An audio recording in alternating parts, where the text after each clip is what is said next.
I hope you got a sense of the simplicity of this practice. It's really this simple, and this is really all you need to know. It's sitting and simply being aware of what's arising, whether it's thoughts, emotions, sensations, external stimuli like sounds. That's the whole technique we've been constructing. All the exercises we did led to this very last exercise, and as you saw, it's only 20 minutes long. And it's not that hard or tedious as one would expect, but it's result-oriented. I know many people who meditate for 3 hours a day, 2-3 hours a day, but you can tell they're not actually gaining anything significant from their practice. They are indeed changing the structure of their brain, and so shifting the way they respond to stress, their productivity levels, etc. Because that's what meditation does, and the science is now there to prove it. But the sense of I, the sense of self, is still predominant in them. They are still trapped in a world of concepts, and so the insights into the selfless nature of experience is not really reaching them.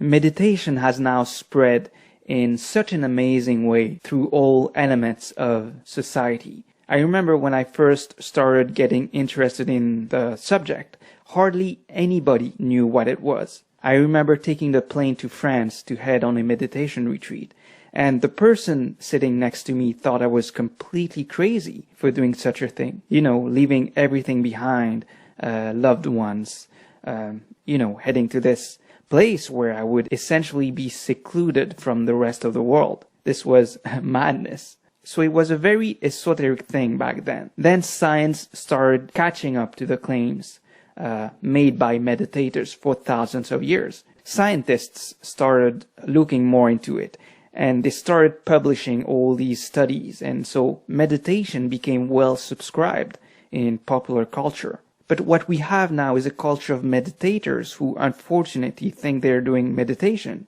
or mindfulness, but in fact they are not doing it right. The purpose of meditation, mindfulness, is to give the practitioner an experiential insight into the selfless nature of experience, into the impermanence of everything that is, into the non-satisfying nature of phenomena, the non-solidity of existence. But not all meditation are created equal. Some emphasize the importance of these insights, others not so much. So a practitioner who is given the wrong practice, it might take him years to gain experiential understanding of those insights or truths. So no matter how long they practice their current style, it's easy for the old habit of ego to reassert itself again and again and again, because the wisdom of selflessness and change is not properly understood. It's not anchored in their mind because they're not practicing properly.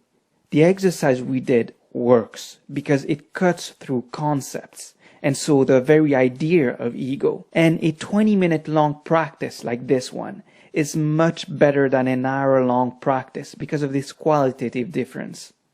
Now, all of this might still be abstract to you, and my recommendation is that you keep practicing. Practice will emboss everything in your mind insofar as you make it an intricate part of your life. The practice should be as follows: 20 minutes in the morning, preferably at a fixed time, 20 minutes at night.